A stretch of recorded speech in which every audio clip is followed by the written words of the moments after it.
बारी है जनाब इस फ़िल्टर की। ये यूनियन कौंसिल ऑफिस के साथ है।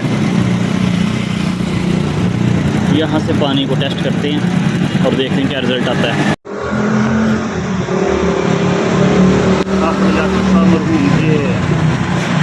स्वाबेदार इनके लिए बनाए। चलें लेते हैं सैंपल।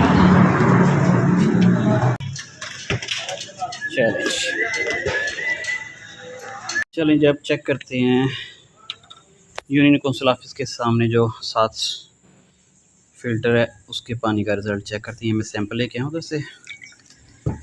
चलो भाई TDS मीटर साहब चलें। 000 ओके जी बिस्मिल्लाह।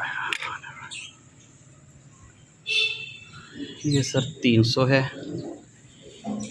300 लास्ट होता है। 300 के ऊपर जाएगा तो ये पानी नुकसानदेह है। ओके अल्लाह हाफ़िज़।